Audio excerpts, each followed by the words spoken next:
There are options, and that's why we need to take this opportunity seriously. There's no way you can prevent global warming unless China is part of the solution. This is not normal male behavior. This is predatory behavior. We don't know how bad this bug is. We don't know what this bug does. All of that was thrown away in those 8 minutes and 46 seconds, and that's the moment that I became an abolitionist. Extraordinary claims require extraordinary evidence. Welcome to the Munk Debates. Every episode, we provide you with a civil and substantive debate on the big issue of the day to arm you, the listener, with enough information to make up your own mind. Today's debate, be it resolved, billionaire philanthropy is bad for society. A new milestone today for billionaire investor Warren Buffett. Back in 2006, he pledged to eventually give away all of his Berkshire Hathaway shares to philanthropic endeavors. He's out with a note today with his annual contributions to 5 foundations. And he says as of today, he's made a yearly contribution of shares this time around worth $4.1 billion.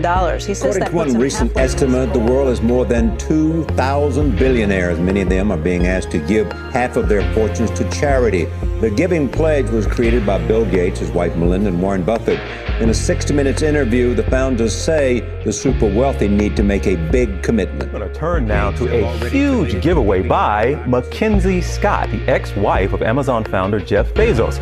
She has now donated some $3 billion. Facebook founder Mark Zuckerberg promising to give away 99% of his shares of the company to charity. Hello, I'm your moderator, Rudyard Griffiths.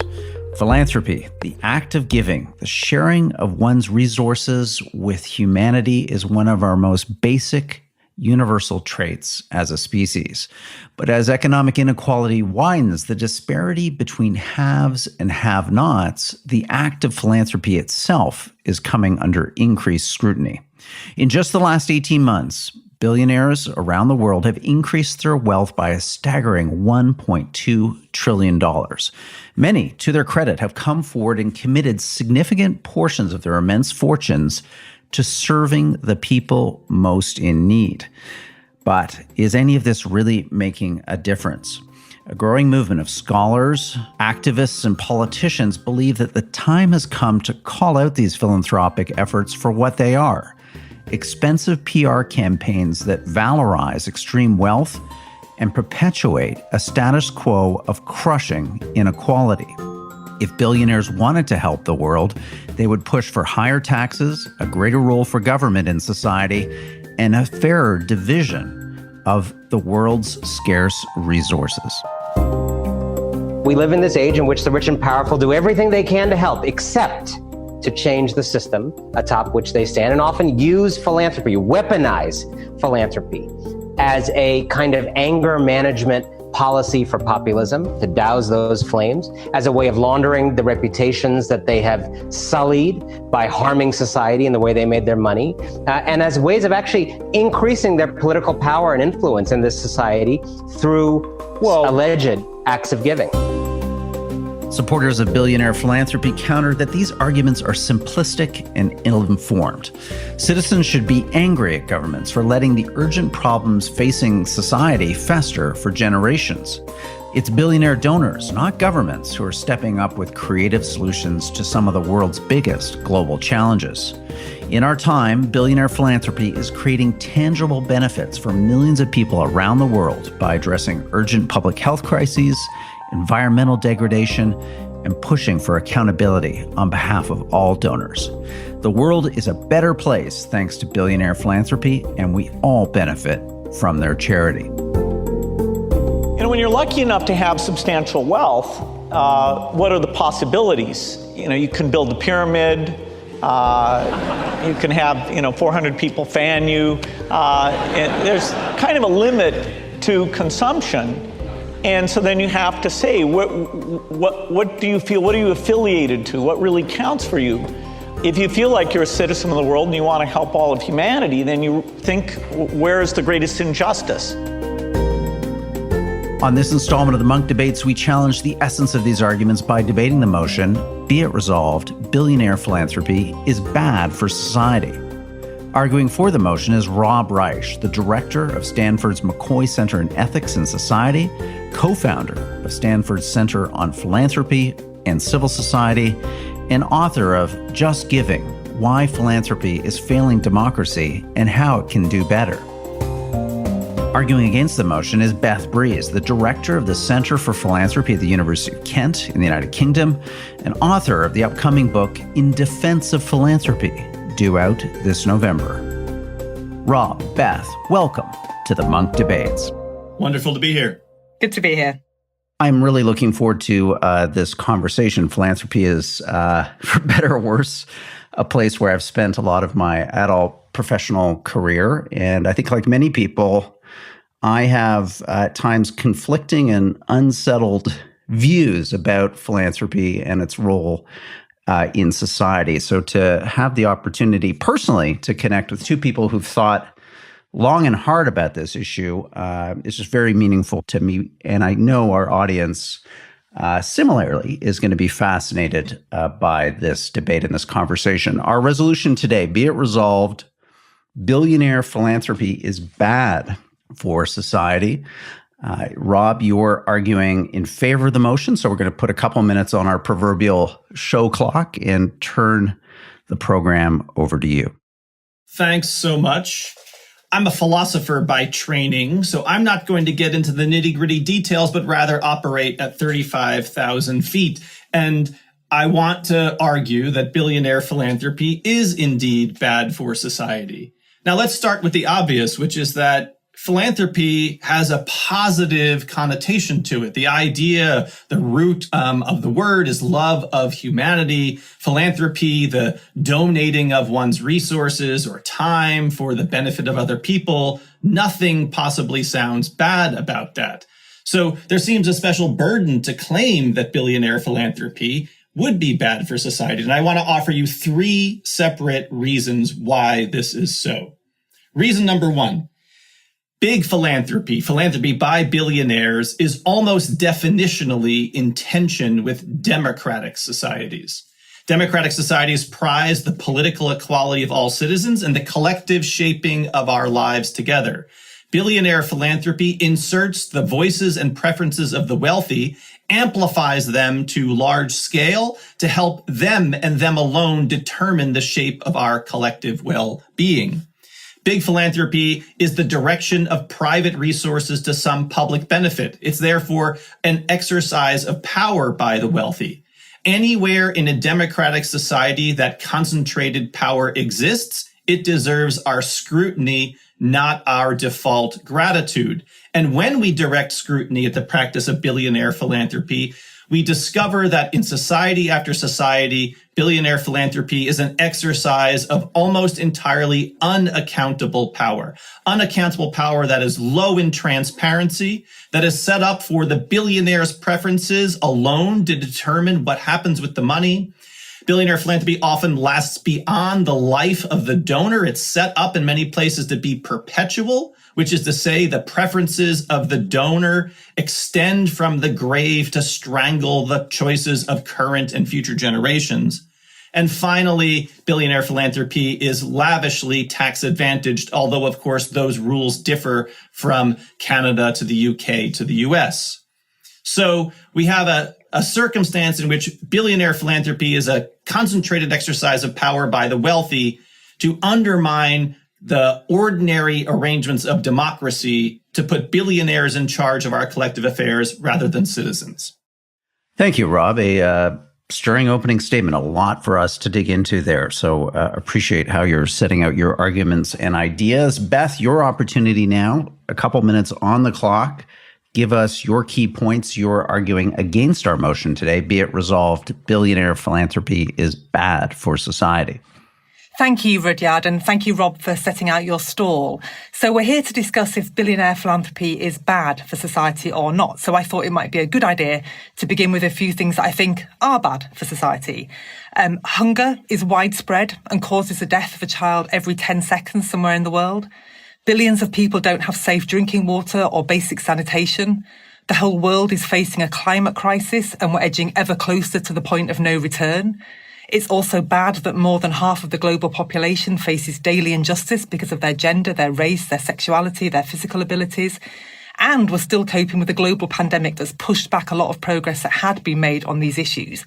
Those are things, unlike philanthropy, that I think are clearly bad for society. And interestingly, they're also all things that billionaire philanthropists are actively working on and funding right now. It seems to me an extraordinary privileged position to be worrying about whether or not some rich guys have their name on a building or getting some kind of reputational kickback when we consider the scale of the problems that need more, not less philanthropic funding. And it also seems a bit hypocritical for those of us who've benefited from billionaire philanthropy. Rob, your university was founded by the billionaire couple Leyland and Jane Stanford, and I've had scholarships and research grants from private donors. If something is truly bad, then we don't get to pick and choose who benefits. Why is it okay for us, but not other beneficiaries who may be in much greater need?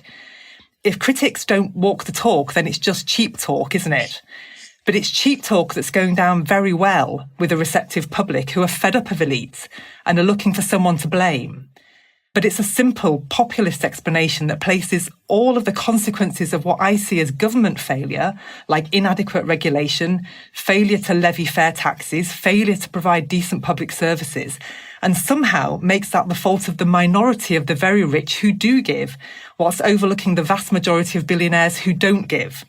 How on earth have we got to the point where it's less problematic to buy a yacht than it is to try and feed hungry children? And that's why my core point in this opening statement is to point out the consequences of damaging the reputation of philanthropy. By constantly running down wealthy givers, we're demoralising those who are trying to do the right thing with their spare money. We're making fundraising even harder than it already is. And it risks deterring future donors. So what I think is bad is not philanthropy, but hypercriticism of philanthropy that overstates the problem of power and overstates the negative impact on democracy and understates the positive potential and contribution of philanthropy, which, as Rob has just pointed out, simply means love of humankind. I'm in favour of more, not less human kindness in our society. Thank you, Beth. A sign of a great debate. I am completely confused at this moment of where I stand on this resolution. I know a lot of my listeners are joining me in appreciating the extent to which you've both made compelling opening statements here that are pulling our minds and our thinking in very different directions. So let's go to rebuttals now. This is a chance for both of you to react to what you've just heard. So, Rob, you're up first. A couple of minutes on the clock. What do you want to connect with in terms of Beth's opening statement? Beth has given a compelling catalog of the social ills of so many societies, from hunger to poverty to lack of access to clean water, and the list goes on. And no one could possibly disagree with Beth that these are indeed social ills that deserve our attention, and that the world would be much better and humanity would be much better off if we could attempt to solve these problems. However, pointing to billionaires as the solution to these evident problems is an enormous mistake. And I want to give you two reasons why this is so. Number one, Beth, it is true that several billionaires do direct themselves to certain types of causes of the sort that you identified: hunger, medical provision for the poor.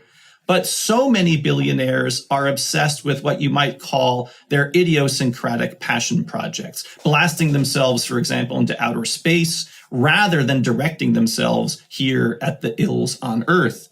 When we look at the actual distribution of billionaire philanthropy, we find that it goes far more often to endow the wing of the museum and the art that sits in it, rather than hunger, pestilence, or water access. So billionaires choose, on balance, not to direct themselves at these problems. Now, second, even if they were to do so, Beth, let's imagine a world, a fantastical world, I would claim, in which billionaires collectively organize themselves to direct their philanthropy to these evident social ills. We still have to ask ourselves, do we want our most urgent social problems solved by the whims of rich people among our midst? Rather, we should direct ourselves as citizens to trying to rejuvenate and re-energize the very democratic institutions of the government that is the only possible realistic source of a solution to these problems. If Bill Gates or Jeff Bezos decided to direct all of their philanthropy to solving hunger, they wouldn't have enough money to eradicate hunger across the globe. Only the scale of a government or a state can possibly do that. And looking to billionaire donors distracts our attention from our core obligations as citizens to solve these problems collectively through the state, which is the ultimate backstop for ensuring that basic needs are met. Thank you, Rob. Your opportunity now, Beth, for your own rebuttal of Rob's opening statement or what you've just heard now. Thank you very much. What I'm hearing in the case that's being made here is an awful lot of muddying of waters, of pitting things as opposites when, of course, they're not opposites. The more crucial muddying of waters here is this idea that we either solve problems by tax or we solve it by philanthropy. They're counterposed as if you either one or the other, and that if you're in favour of philanthropy, that therefore you're against a generous welfare state and you're against higher progressive taxation. And that is simply not true. I'm in favour of closing tax loopholes, having higher tax. Many billionaire philanthropists are on record of saying the same thing, but the critics seem to be rather selective in not hearing that. They've created a fantasy of a billionaire philanthropist who somehow wants to run public services. I've been interviewing and meeting philanthropists for about 15 years now. I have never met one yet who wishes to take over or replace government. In fact, quite the opposite. Rather, what big donors are looking for is to do something new, something extra, something transformational, something they can be proud of, something that relates to their own life experiences of causes that they've had some personal connection to. And what tends to happen, unlike Rob made the point that the wealthy donors, it's them and all about them. They get to choose exactly what happens, and there's this huge issue of power. That, to me, speaks of somebody who's not been around philanthropy and fundraisers in the non-profit sector, because in reality what happens is a non-profit group that's working on a cause and a donor who has an interest in a cause get together and they say, hey, you've got the resources and the money, we've got the expertise and the feet on the ground in staff and volunteers. How about we get together? Because money on its own can't achieve anything. Everyone knows that Andrew Carnegie funded about 2,500 libraries around the world. What many people don't realise is that 225 communities were offered a Carnegie library and they said, no, thank you. No, thank you. It's not a priority for us at the moment. No, thank you. We know we'd have to pay the running costs afterwards and we don't want to do that. Or no, thank you. We don't like the man and his money. So donations have to be accepted as well as given. Great. My opportunity now to join the debate and think up some questions that are on the minds of our audience. And maybe to come to you first, Rob, and give you an opportunity, one, to respond to Beth there, possibly with some examples of billionaire philanthropy that you think is distorting or polluting of the public good, but also just to push you a little bit on Beth's point that what we're really discussing here is civil society. We're discussing free and autonomous individuals and agents coming together, matching ideas with capital to improve the public good. Why shouldn't we celebrate that? Why shouldn't we celebrate the kind of spontaneity of billionaire philanthropy or the philanthropy of the ultra wealthy?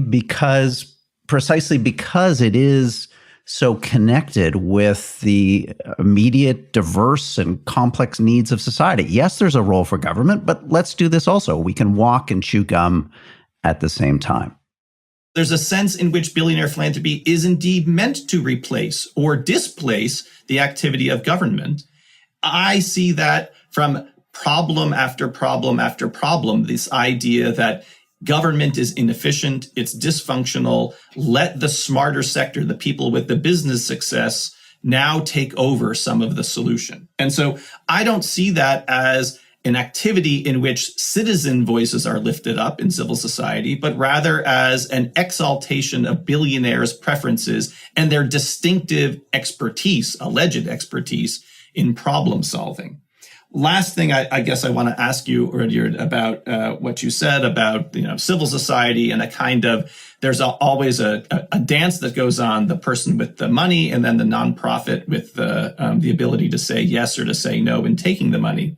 There are very few billionaire philanthropists I'm aware of who as it were, take grant applications over the transom. They look for worthy nonprofits who send in an application that they then decide to fund. That's how smaller scale philanthropists often work. But the billionaire philanthropists very often don't even have websites. If you wanted to try to get money from Mackenzie Scott, Jeff Bezos' ex-wife, you might be receiving a phone call that announces you're about to get a multi-million-dollar infusion of cash, but you have no idea the source it comes from. You wouldn't be able to apply for the grant. You don't know how to ask for a renewal. The idea that there's a two-way dance with one person having all of the money and a whole bunch of other people trying to get it makes a mockery of the idea of contract. Contract is when two people exist on a level playing field of power, the genuine ability to consent or dissent from the terms of the contract. When one person has all the money, the billionaire, and the nonprofit's so desperate to get some of it, there is not a level playing field, and the nonprofits very happily bend themselves to the preferences of the wealthy, so that billionaire philanthropy becomes subcontracting the vision of the philanthropist to the nonprofit to execute what the philanthropist wants to do. That's not civil society that makes for a flourishing democratic society. That's a shaping of our collective civil society to the preferences and whims of billionaires. Hi, Rudyard Griffiths here, your host and moderator. I have a favor to ask you. Please consider becoming a Munk member. Membership is free and you get access to a series of great benefits, including a 10-plus year library of some of our best debates, dialogues, and podcasts. You also get a free monthly newsletter featuring the debates that we're watching around the world. And you get a specially curated Friday weekly Munk members only podcast that focuses on the big international events and trends shaping our world. All of that, again, free at www.monkdebates.com. I hope you'll consider joining and becoming part of our community. Now, back to our program.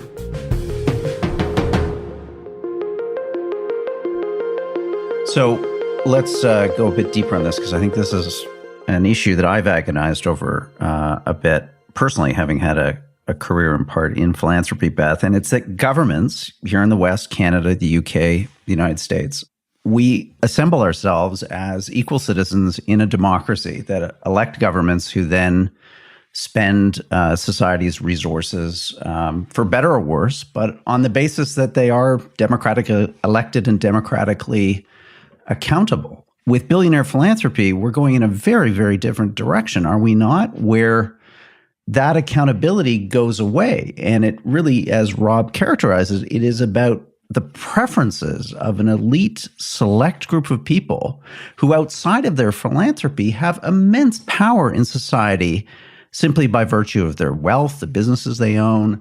They're already very powerful. So I want to hear a bit more from you, Beth, about the accountability piece and why you're not concerned about, I know this is a grandiose phase, but kind of state capture, where some of the most critical moral and ethical issues of our time that we need to solve as citizens together, homelessness, poverty, mental illness, addiction, we are now ethically and morally outsourcing to this celebrity billionaire culture to solve on our behalf.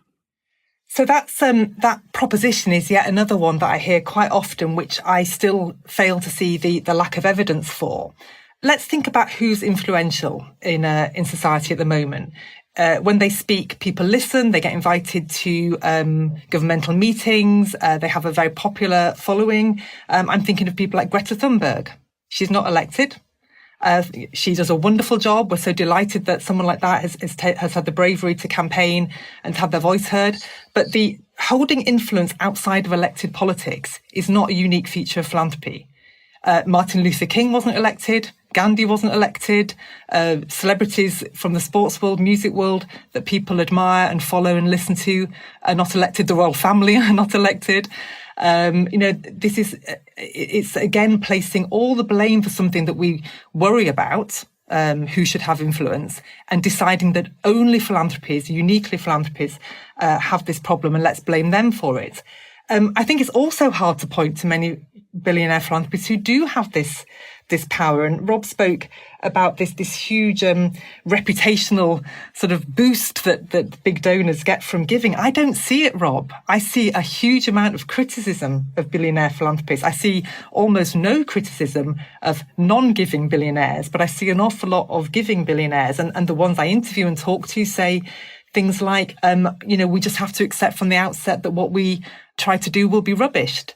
There's some really interesting hypotheses that are being put forward by yourself and other critics of philanthropy. These hypotheses say that philanthropy is an attempt to grab power, that philanthropy is an attempt to whitewash a reputation. Why not test those hypotheses? Because just asserting them again and again doesn't make them true.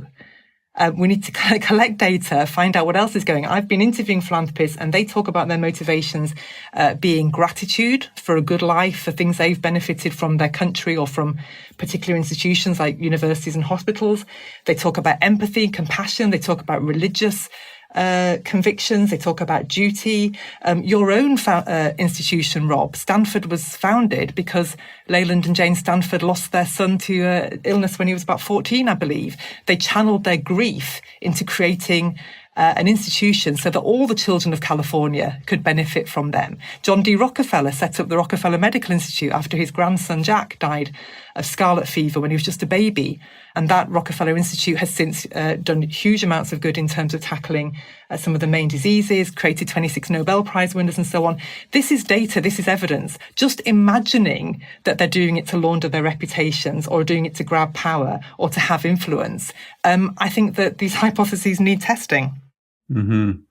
So, Rob, I mean, the quintessential example of the billionaire philanthropist is, Bill Gates and the Gates Foundation, which is impressive. Over 1,000 employees, immense resources, tens of billions of dollars. Other major billionaires, Warren Buffett, joining Gates, working on very difficult problems in the developing world, in countries where there are not robust democracies or let alone functioning states. I want to hear a bit more from you about why that type of billionaire philanthropy. Let's step aside for a moment from whether about the Sacklers or people who are kind of greenwashing themselves in our own cultures, in our own societies. Why isn't that kind of international development-focused philanthropy at the immense scale that a figure like Gates can implement that giving on? Why isn't that just a simple net benefit, net positive for humanity? I think that is also a common intuition. If a rich person shows up on the scene and tries to improve a desperate situation, that's got to be seen as you put it, as a net benefit. I'll begin just by first reminding folks that looking to the Gates Foundation as an example of a especially large, especially wise entity that isn't involved in reputation laundering is at least questionable, because Bill Gates didn't start doing his philanthropy until the United States government had sued him as a ruthless monopolist for his work at Microsoft. And the philanthropy came in the wake of that ongoing lawsuit as a way, I think, fairly, of thinking about reestablishing his reputation socially from being an entrepreneur who was celebrated to someone who was seen as anti-innovation, anti-competition within the marketplace. But as you invite me, Roger, let's set that aside. Let's imagine that the money has all been legitimately earned. He's now got this generous and worthy aspiration to solve problems across the world for desperately poor people. Billionaire philanthropy, even when directed at worthy causes and directed in an effective way at worthy causes, because I want to grant that the Gates Foundation has had a positive effect in certain respects in public health. However, it interacts with the ability of governments to improve on their own. Sooner or later, the Gates Foundation will withdraw from the scene in global public health, leaving the existing infrastructure of these other states to pick up what has been happening. The interaction between billionaire philanthropy sucking out resources from governments and placing them within the philanthropic enterprise is a problem itself to worry about. Bill Gates can't simply install his or her preferred leaders within the public health sector in other states, that would be an illegitimate exercise of power that the citizens of those states wouldn't accept. And we know from lots of other experience across the world, some countries simply disinvite foundations and philanthropists from entering into them because it's seen as unwelcome interference in their internal affairs. So when the Gates Foundation has a convincing story to tell about how its public health efforts are also setting in motion an opportunity to set up enduring, stable, well-functioning government, then I'll feel like there's a potential net benefit. But I don't think we have such evidence. And in fact, I worry we have the opposite. It's a displacement of, a distraction from the task of building stable, well-functioning government, not a path toward it. So, Beth, let's hear your take on that. Rob setting out, in fact, an argument that this internationally, this billionaire philanthropy is a kind of form of neo-colonialism. It's people outside of these cultures imposing their views and potentially leaving these societies and countries with expectations, legacies, programs that they may or may not be able to continue on, or may not have even started in the first place if the King Leopold of the 21st century in the form of Bill Gates hadn't shown up. Sure. So I think we go back to this lack of understanding of how it works on the ground. In all of these cases, the main theme, the main practice is collaboration. So the Bill and Melinda Gates Foundation is, as we've said, the biggest in the world. It cannot achieve anything it's trying to achieve without working with other donors, with international governmental and non-governmental organizations like the World Health Organization, and also without recruiting and working with the expert scientists, medical practitioners, healthcare, frontline workers, and so on. What Bill Gates brings to the table is resources, of course, but also it's long-held expertise in that domain. It's giving up running the company to become a professional philanthropist, which is an interesting development rather than just simply the check writing type of philanthropy, but actually rolling up the sleeves, becoming an expert, educating themselves on their topic, which is what many of these big givers do. It's their resources. They want to understand where it's going and spend it well. And again, we're underestimating the ability of those they work with to say, that's not the strategy we're going to follow. That's not how we're going to do this. Let's talk this through. I think it's difficult to overstate how much partnership is, and collaboration and working together and having shared goals is really what defines philanthropy on the ground, rather than this idea that if you walk in with a big wallet, that's it, you're in and everything happens. Do you think everybody's a dupe? Do you think everybody's that easily bought? That's simply not how it works in practice. But look, while we're talking about Bill Gates, I want to just go back to something, a point that Rob made earlier and that he often makes, this idea of philanthropy seeing itself as smarter than, better than, poised and ready to replace government. I do not recognise this. And Bill Gates himself is on record as saying, we know that philanthropy can never and should never take the place of government. How much clearer do you want him to be? The one thing Rob and I do agree on is that only government can take these things to scale. But the role that philanthropy plays is in identifying new needs, having some energy and risk-taking to decide to work out how to tackle them. If it goes wrong, then there's no government money lost, there's no shareholders upset, the risk is all absorbed by the private donor. But if it goes well, the happiest philanthropist is one who then hands it over to government. That is their idea of success. They thought of a new way to do something and it's become mainstreamed and it's now organised and funded by government. So if we do nothing else in this debate, I would really love to put to bed this idea that there's a secret cabal of billionaire philanthropists who are eager to become public civil servants. They really are not. That is not fun. That is not what they want to do. And it's simply not possible.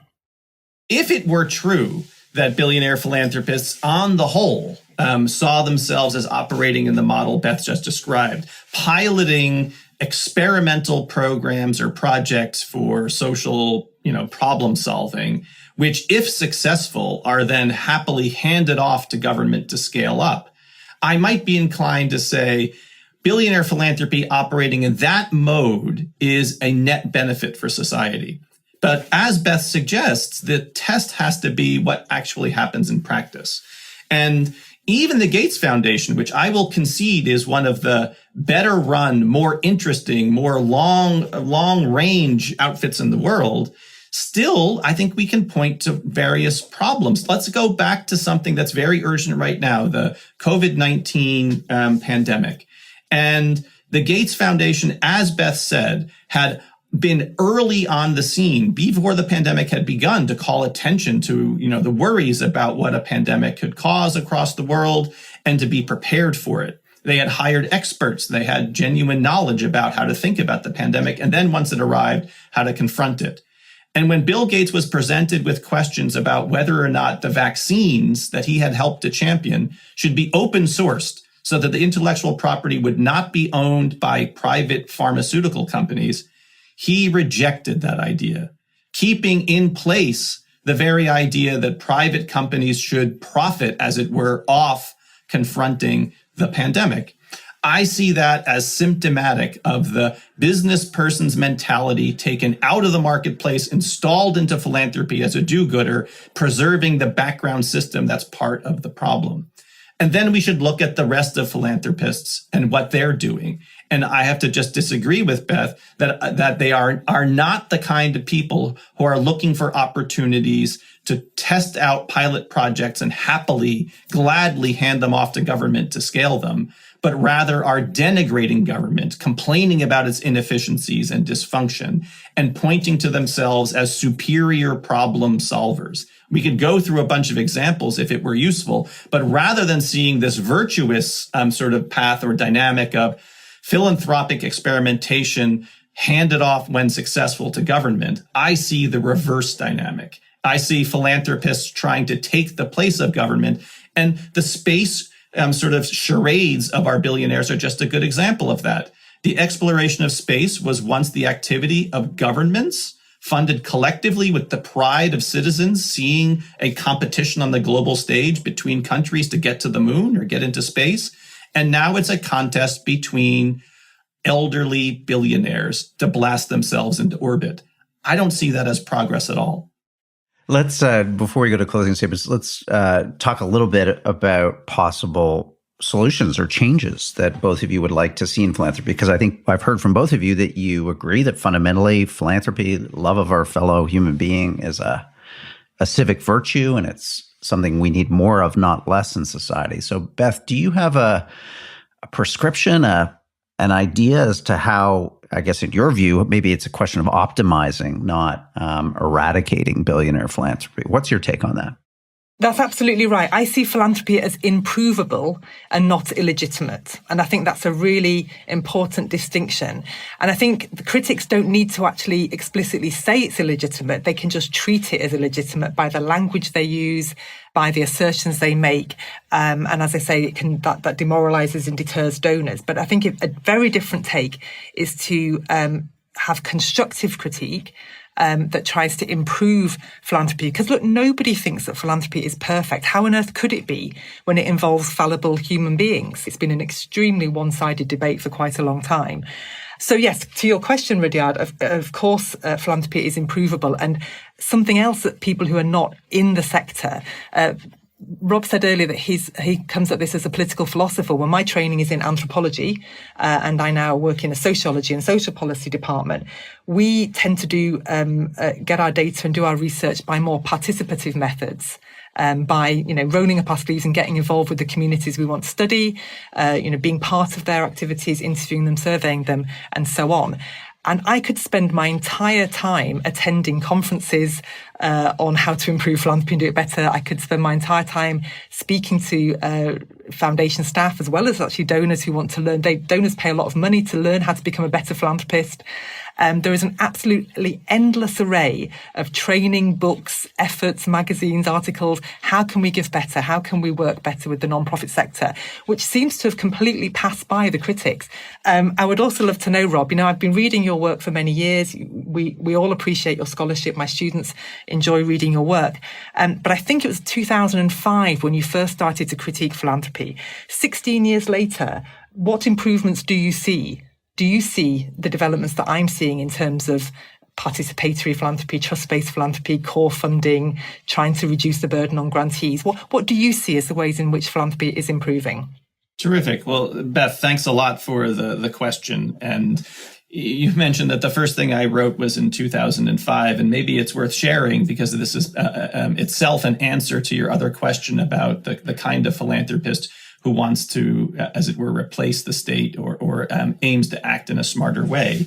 As a philosopher, unlike perhaps you or others, I didn't come to this topic with experience in philanthropy. I didn't have data collection about how philanthropy works initially as a stimulus for this. I came to it for a very personal reason and a personal experience, which was here in the Bay Area, this Silicon Valley, and a kind of growing wealth inequality in the region and in the country. I had my first child who turned school age and sent him off to the local kindergarten in the public school district of Palo Alto, where Stanford University is located. And on that first day of school, he was sent home with a package of materials that included a welcome to the school district and glad that the parents had chosen this exceptional educational opportunity, and an invitation to donate $2,000 per child to supplement the public school budget because the school district leaders deemed it inadequate. And in Palo Alto, I discovered many, many parents and indeed local businesses make philanthropic donations to support the school district's budget. Why is that a problem? Well, it exacerbates the inequalities in school funding between school districts. Wealthy people in Palo Alto can donate far more money.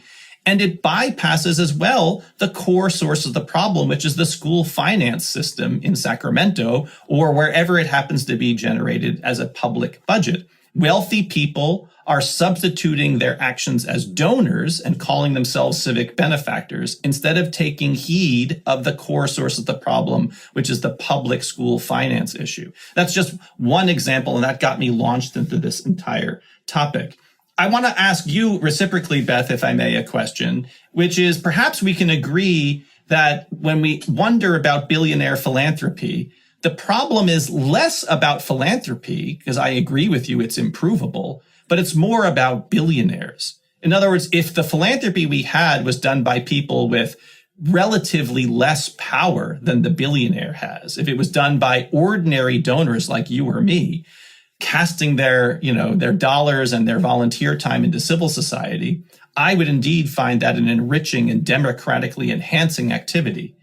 Maybe the problem is billionaires, and that's what's illegitimate, not the philanthropy. Would you agree with that? I have a point to come back on that. So, let's start with that first. Most of the causes that I donate to also raise money from millionaires and billionaires. There is not a separate set of organisations that only fundraise from billionaires or receive checks that come in the post to them from billionaires, and a set of organisations that, just look to the ordinary donor. A fundraiser would try to have a portfolio of income sources, which would include lots of small mass contributions, a few mid-sized ones, and then, you hope for one or two big donors. And it forms what we call the income pyramid, so that if you lose your big donor, you've still got that massive small donors at the bottom. And if something awful happens like the pandemic and you lose a lot of small donors, you've still got the big donors at the top. This is how fundraising works in practice.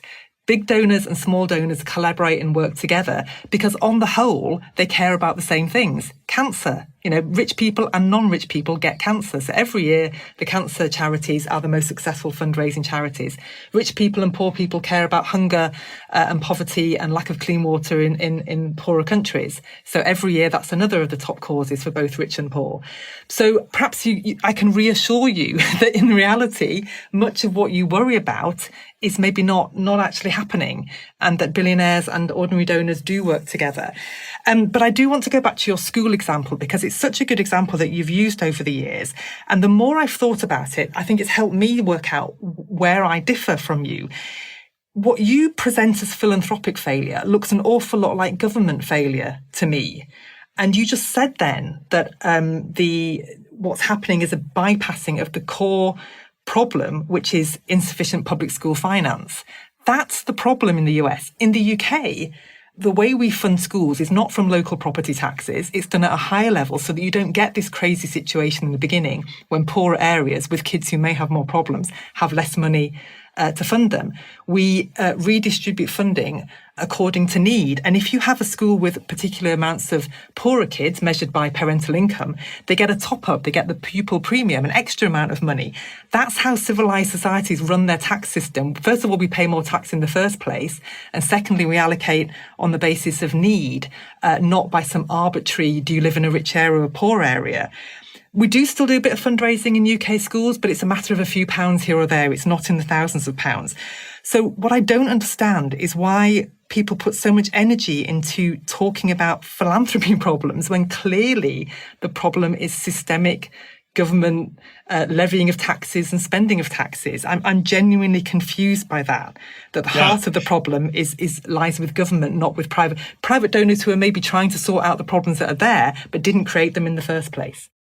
This has been a fascinating conversation, but we need to move to closing statements. So, Rob, I'm going to give you the opportunity in your closing statement to come back and react to what you've just heard from Beth. But Beth, this is your opportunity now, a final 2 minutes on the clock here, to sum up the key point or two that you want to leave our audience with as we consider our motion today, be it resolved, billionaire philanthropy is bad for society. Let me just go back then to my core point. Why do I care about this? Why am I making a defense of philanthropy? It's not because I think rich people are particularly thin-skinned or need me to be an apologist or defender for them. I'm pretty sure they can cope quite well without me. My concern is about the costs of criticism. Who at the end of all of this, if we dent and damage the reputation of philanthropy, who will suffer?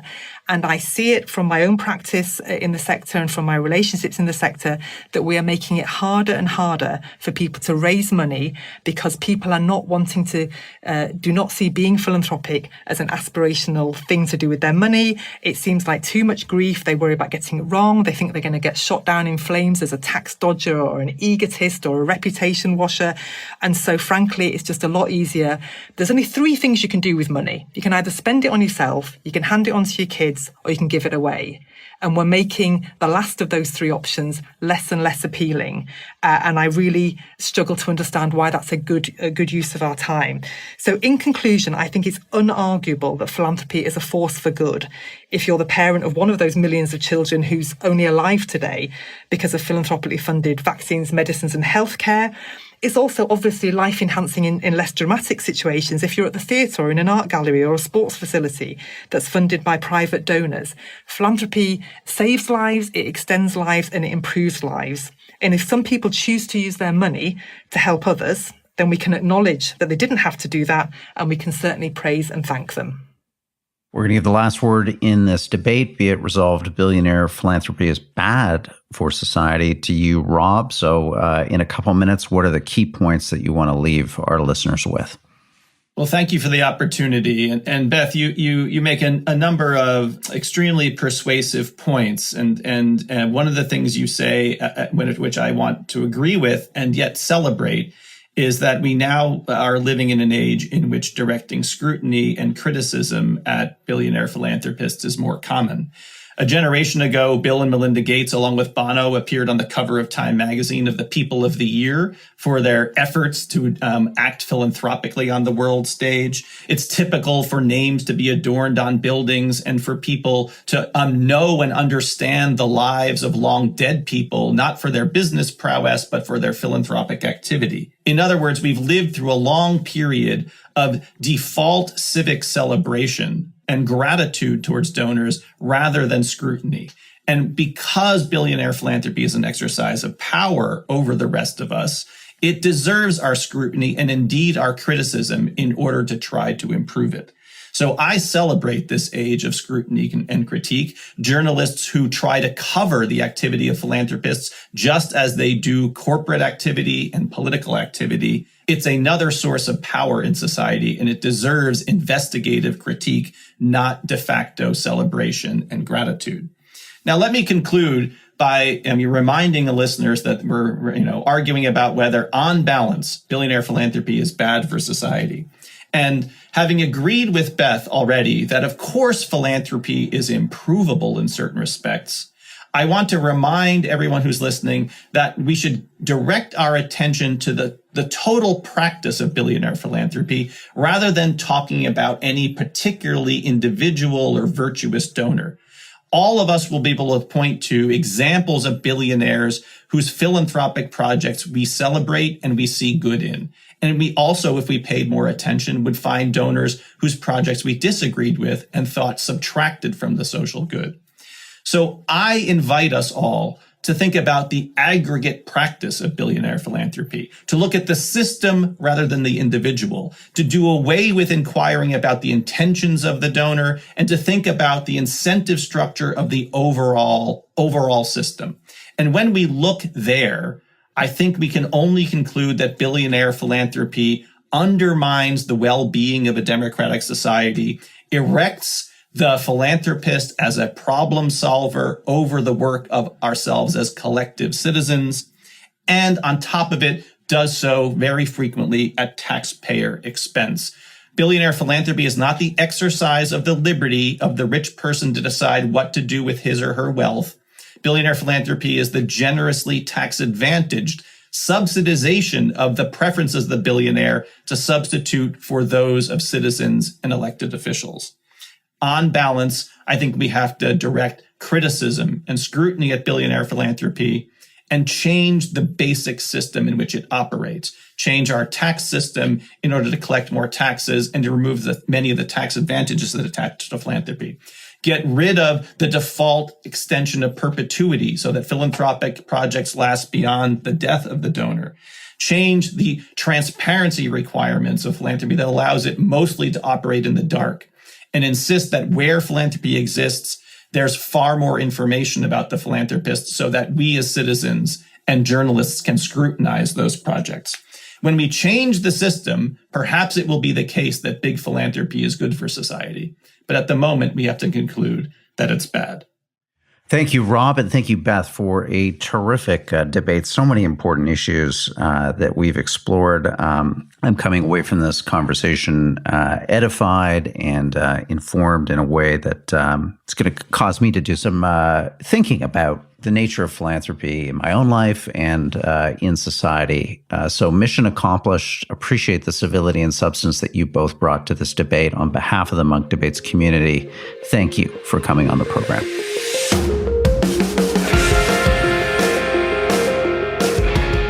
Well, that wraps up today's debate. I want to thank our participants, Rob and Beth. If you have some feedback or reflections on what you've just heard, please send us an email to podcast@munkdebates, M-U-N-K, debateswithans.com. Also, a reminder that our free weekly members-only podcast is yours to listen to anytime when you become a basic member. You can do that at www.munkdebates.com. You get all kinds of great privileges and perks, including a terrific second weekly Munk Debates podcast. Thank you for lending your time to our efforts to restore the art of public debate, one conversation at a time. I'm your host and moderator, Rudyard Griffiths. The Munk Debates are produced by Antica Productions and supported by the Munk Foundation. Jacob Lewis is the producer. Abu Raheja is the associate producer. The Munk Debates podcast is mixed by Kieran Lynch, and the president of Antica Productions is Stuart Cox. Be sure to download and subscribe wherever you get your podcasts. And if you like us, feel free to give us a 5-star rating. Thank you again for listening.